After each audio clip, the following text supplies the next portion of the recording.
Nesse vídeo você vai ver como foi o fim do mundo, como o Lorde Sombrio, Morgoth, mestre de Sauron, se libertou de sua prisão e conseguiu destruí-lo. Você passará a saber o que virá depois desse apocalipse, o que vai acontecer com os elfos, os homens e também com o mundo. Ele será reconstruído ou simplesmente tudo deixará de existir? Como será a batalha contra Morgoth? Quem o matará definitivamente? Como serão os propósitos dos elfos, homens e anãos após toda essa terrível batalha? Tudo isso e muito mais você verá nesse vídeo. Vou organizar todos os eventos que citam esse apocalipse, desde o início do mundo até o seu fim, para que você entenda esse Ragnarok da melhor forma possível. Inclusive, nesse vídeo, vou revelar a você muita coisa que pode ser que você não tenha percebido, ou não tenha a mínima ideia de seu desfecho. Então vamos logo para esse vídeo porque estou muito empolgado com tudo que veremos. Na obra de Tolkien existe o início dos tempos, o surgimento do universo e a construção do mundo. Sendo assim, existe também o fim dos tempos. Se formos comparar, seria algo como o apocalipse bíblico, ou até mesmo o Ragnarok nórdico. E da mesma forma, temos o sombrio inimigo do mundo, retornando de sua prisão e instaurando caos e terror no mundo. E nesse apocalipse criado por Tolkien, ele colocou o nome de Dagor Dagorath, a última batalha. E nesse vídeo não vamos apenas contar como seria esse evento, nós vamos nos aprofundar de um jeito que você nem imagina. Por isso fique até o final que te garanto que você sairá desse vídeo satisfeito. Nesse vídeo usei como referência o livro Silmarillion e o livro Morgoth's Ring, The History of Middle-earth, ainda sem tradução para o português. Vou deixar o link desses dois livros e links das demais obras de Tolkien na descrição desse vídeo para que você possa comprar o seu. Se esse é o primeiro vídeo que você está vendo no canal, não sabe muito sobre esse universo de Tolkien e apenas assistiu aos filmes de O Senhor dos Anéis, pode continuar assistindo que tudo será explicado para que faça sentido para você, e assim possa entender sobre o fim dos tempos e o que virá depois que o mundo for destruído. E para isso precisamos saber alguns conceitos e eventos escritos por Tolkien, mas fique tranquilo porque serei o mais breve possível. Nesse universo criado por Tolkien temos Eru Ilúvatar, o deus todo-poderoso do universo, e seus anjos chamados de Ainur. Dentre os Ainur temos duas classes, os mais poderosos chamados de Valar e os menos poderosos de Maiar. Para que você fique mais familiarizado com isso, Gandalf, Saruman e Sauron eram Maiar, ou seja, eles eram menos poderosos que os Valar. Também os Balrogs, essas criaturas eram Maiar que foram corrompidos pelo Lorde Sombrio, e por isso se tornaram esses terríveis demônios. No início dos tempos, tudo foi criado através de um tema de uma música cantada pelos Ainur. Eru então deixou o mundo nas mãos dos Valar e voltou para sua habitação. Os Valar vivem em Aman, um continente escondido no mundo, também chamado de Reino Abençoado, e muitos o conhecem como Valinor. Os Elfos deram ao mundo o nome de Arda. O mais poderoso de todos os Ainur se chamava Melkor, mas ele mostrou ser mau, se rebelou e tentou trazer destruição ao mundo. E por isso passou a ser chamado de Morgoth, mas foi vencido definitivamente em uma guerra contra os Valar e os Maiar, sendo acorrentado e enviado para o vazio atemporal, ou seja, para um lugar extremamente escuro, onde a luz não chega e o tempo não existe. Isso tudo aconteceu na Primeira Era do Mundo. Os eventos de O Senhor dos Anéis se passam na Terceira Era, milhares de anos após essa prisão de Morgoth, e Sauron era um tenente do Lorde Sombrio. Ele sobreviveu à derrota de seu mestre porque conseguiu fugir do terrível ataque dos Valar. Durante essa Primeira Era mencionada surgiram os Elfos, homens, anãos e todas as criaturas malignas corrompidas por Morgoth. Eru Ilúvatar criou os Elfos, que são os primogênitos, e depois os homens. O Vala Aule criou os anãos, apesar de Eru não aceitar inicialmente. Por compaixão a Aule, deixou que eles vivessem. Agora precisamos entender sobre as almas, vida e morte de todos os seres criados por Eru para que entendamos qual será o propósito de cada um após a Dagor Dagorath. Podemos dizer que elfos, homens e anãos têm duas partes, seu corpo e seu espírito, ou alma. Os elfos têm a dádiva da imortalidade, eles apenas morrem caso o mundo morra, sejam assassinados ou pereçam de desgosto. Eles também não perdem a força, a menos que fiquem exaustos após 1 milhão de anos. Quando eles morrem, suas almas vão para os salões do Valamandos. Se formos comparar esse Valar com deuses mitológicos, ele é algo como um deus da morte. Mandos é o guardião da casa dos mortos e é ele quem convoca as almas para seus salões. As almas ficam nesses salões aguardando, pois eles podem ser ressuscitados. Temos poucos relatos de elfos que voltaram à vida. Dois exemplos claros são os elfos Finrod, Felagund e Glorfindel. Outro fato importante sobre os elfos é que eles possuem um amor sem igual pelo mundo, e suas almas permanecem na Terra, ou seja, eles estão presos ao mundo e não podem nunca sair. Já os homens são mortais. Inclusive é dito que Eru deu a eles a dádiva da mortalidade. Por mais que parece ser uma maldição, não é. E está escrito no Silmarillion que essa é uma dádiva que até os poderes hão de invejar. Os poderes são os Valar. Com isso podemos ter a certeza de que é a melhor das dádivas dadas por Eru. Quando eles morrem, não se sabe para onde suas almas vão. Porém o mais provável, e o que eu acredito, é que eles vão para junto de Eru em sua habitação. Acredito nisso por dois motivos. Primeiro, porque é dito que quando eles morrem, partem para um lugar que os elfos não conhecem, ou seja, apenas os elfos não conhecem. Já os Ainur conhecem esse lugar e a habitação de Ilúvatar é conhecida pelos Ainur. Segundo, se os Valar invejam essa dádiva, para mim, nada faz mais sentido de que para causar esse sentimento, seja estar junto do Criador e Deus Supremo de todo o universo. Está escrito também que os homens terão um papel fundamental após a Dagor Dagorath. Os anãos foram criados pelo Vala-Aule e Eru deu a eles uma alma assim como deu aos elfos e os homens. Eles têm uma vida longa, vivem centenas de anos e após a morte não se sabe ao certo seus destinos. Porém existem duas versões do que acontece. A primeira é que quando morrem retornam à terra e à pedra da qual foram feitos. Mas os anãos não acreditam nisso. Eles acreditam na declaração de Aule de que após a morte, suas almas também vão para os salões de mandos, porém em salões separados dos elfos, e terão uma importante missão após a Dagor Dagorath. Mas vou falar sobre isso depois. Muito bem, agora que tudo isso foi explicado, vamos aos fatos para entender o que é e como será esse apocalipse na Terra. A Dagor Dagorath é uma profecia do Valamandos, e ela está escrita no livro Morgoth's Ring, The History of Middle-earth, ainda sem tradução para o português, e assim ele falou quando os Valar estavam reunidos em Valinor. Quando o mundo envelhecer e os poderes se cansarem, então Morgoth, vendo que a guarda dorme, voltará pela porta da noite do vazio atemporal e destruirá o sol e a lua, mas Eärendil descerá sobre ele como uma chama branca e abrasadora e o expulsará dos ares. Então a última batalha será reunida nos campos de Valinor. Naquele dia, Tulkas lutará com Morgoth, e à sua direita estará Eonwë, e à sua esquerda Túrin Turambar, filho de Húrin, retornando da perdição dos homens no fim do mundo, e a espada negra de Túrin causará sua morte e seu fim. E assim os filhos de Húrin e todos os homens serão vingados. Agora, vamos analisar essa profecia. Morgoth estava acorrentado e preso no vazio atemporal. Ele então vai conseguir se soltar e passará pela Porta da Noite. Essa porta está no mundo, como você pode ver nesse mapa. Quando ele foi preso, uma guarda foi postada para sempre nessa porta.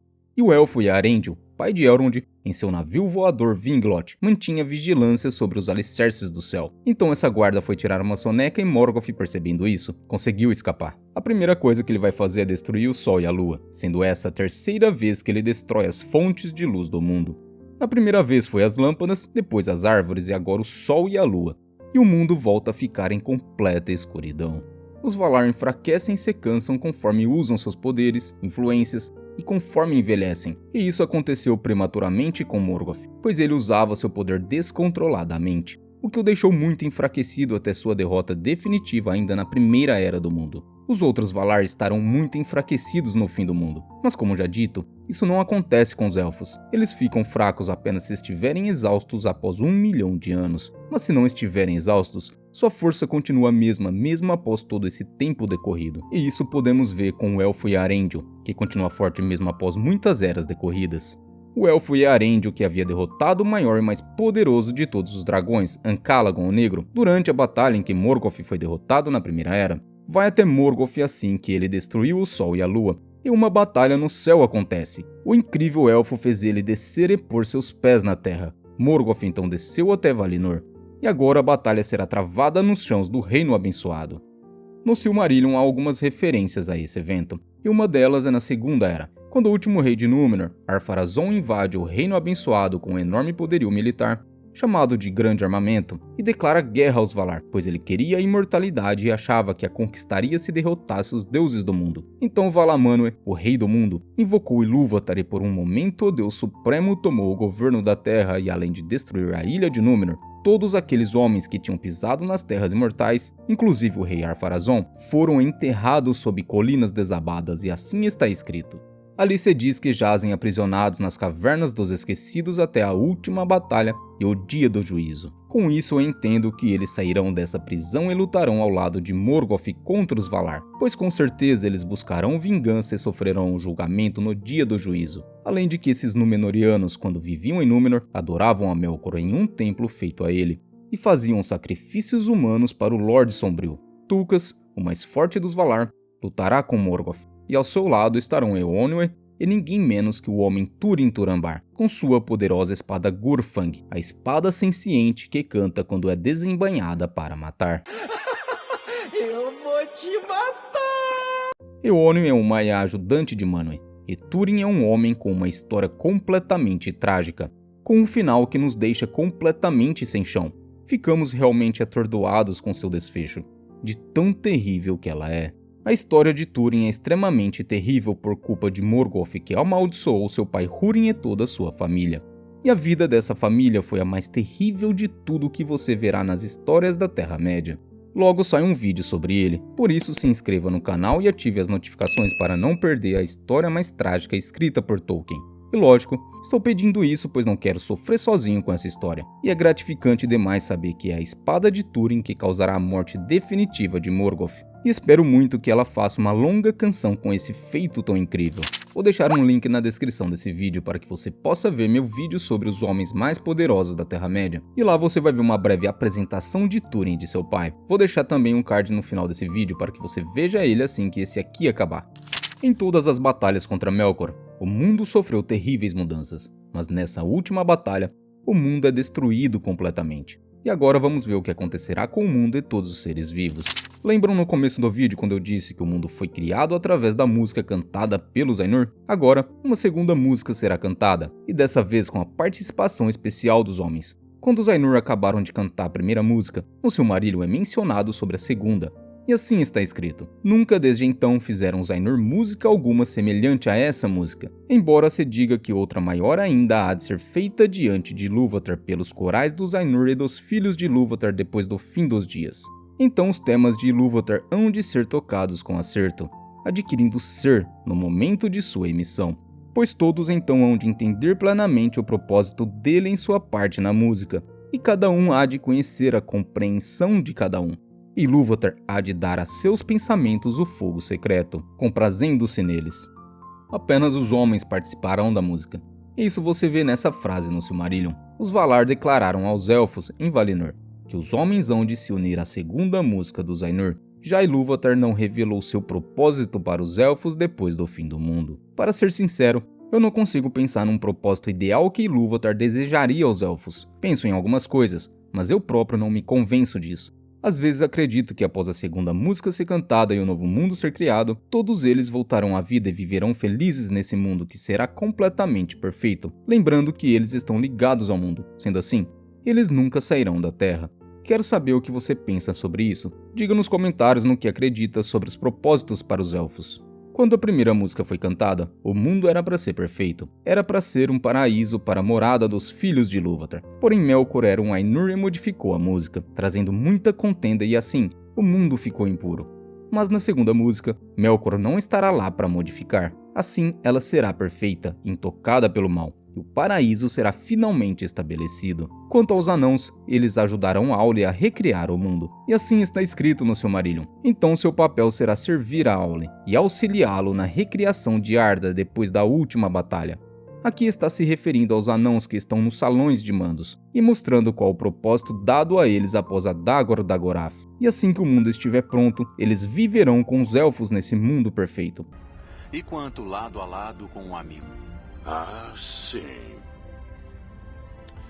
Isso eu posso fazer. Assim está escrito no Silmarillion. Ilúvatar vai abençoá-los e dar a eles um lugar entre os filhos no fim. Se você ficou triste com a morte de Thorin, Escudo de Carvalho, no livro O Hobbit, antes de morrer, ele diz essas palavras a Bilbo Bolseiro: "Adeus, bom ladrão. Vou agora para os salões de espera sentar-me ao lado de meus pais, até que o mundo seja renovado." Ou seja, ele vai voltar à vida para ajudar Aule a recriar o novo mundo. Com toda essa nerdice até agora que você viu nesse vídeo, com certeza ele merece seu like. Isso é muito importante para o canal e me incentiva muito a sempre buscar o melhor para vocês. Depois disso, as Silmarils, joias criadas pelo elfo Fëanor e que por causa delas muito mal existiu em Arda nos dias antigos, serão recuperadas. Uma que estava com Eärendil, a outra nas águas profundas e outra nos fogos do coração do mundo. Quando Fëanor fez essas joias, está escrito no Silmarillion, como 3 grandes joias eram elas na forma, mas nunca, até o fim, quando Fëanor há de retornar, ele que pereceu antes que o sol fosse feito e está sentado agora nos salões da espera e não vem mais em meio à sua gente, nunca, até que o sol passe e a lua caia, há de se conhecer de que substância elas eram feitas. Então Fëanor as quebrará e com seu fogo, a Valier e Yavanna reacenderá as 2 árvores e uma grande luz surgirá. Vemos então que Fëanor dessa vez fez a coisa certa, pois uma vez ele se recusou a sacrificar suas Silmarils para salvar as árvores que Morgoth tinha destruído, e com essa decisão uma grande tragédia ele trouxe a ele próprio, sua família e seu povo. E é legal demais saber que Fëanor terá uma segunda chance para se redimir de seus pecados e dessa vez ele fará a coisa certa ao quebrar as Silmarils e trazê-los para o mundo. A história termina com algumas frases que Tolkien riscou. Apesar de não podermos considerar canônico, é a conclusão que temos e você verá que ela faz muito sentido para tudo isso que vimos até agora. Essa é a conclusão. Nessa luz, os deuses se tornarão jovens novamente, e os elfos despertarão, e todos os seus mortos ressuscitarão. E o propósito da Ilúvatar será cumprido em relação a eles. Então pode ser que o propósito dos elfos seja permanecer na Terra. Está escrito também que a Túrin será dado um lugar entre os filhos dos Valar. Sobre esse relato da Dagor Dagorath não está escrito no Silmarillion porque Christopher Tolkien decidiu deixá-lo de fora. Ele tomou essa decisão com base no que seu pai escreveu no conto The Later Quenta Silmarillion, que afirma: se alguma mudança ocorrer e a destruição de Arda for corrigida, Manwë e Varda podem saber, mas eles não o revelaram e não é declarado nas condenações de Mandos. Christopher interpretou nessa frase que Mandos então não tinha uma profecia do mundo sendo refeito, e com isso não existe a Dagor Dagorath. Por isso ele deixou esse evento de fora do Silmarillion. Porém, no livro Contos Inacabados, esse evento é citado da seguinte forma: Manwë não descerá da montanha antes da Dagor Dagorath e a chegada do fim, quando Melkor retornará. Para vencer Morgoth, ele enviou seu Arato Eonwë, e com isso podemos concluir que essa profecia estava já finalizada. Mas por algum motivo desconhecido, Tolkien abandonou seus planos para essa última batalha. Apesar disso, esse é o fim do mundo do universo de Tolkien disponível para nós. Eu gosto muito de pensar que tudo isso seria os planos finais de Tolkien, pois para mim, parece que a justiça contra todo o mal será feita. Alguns alcançarão a redenção, outros a justiça. E aqueles que sofreram amargamente serão recompensados no final de tudo. Não se esqueça de ver o vídeo que cito sobre a força de Turin Turambar. O link está na descrição desse vídeo. Inclusive deixarei os links de outros vídeos que complementam esse aqui. Esse é o vídeo de hoje, espero que tenha gostado. Se quiser dar sugestões para temas de vídeos, escreva no comentário. Muito obrigado por sua audiência e até o próximo vídeo.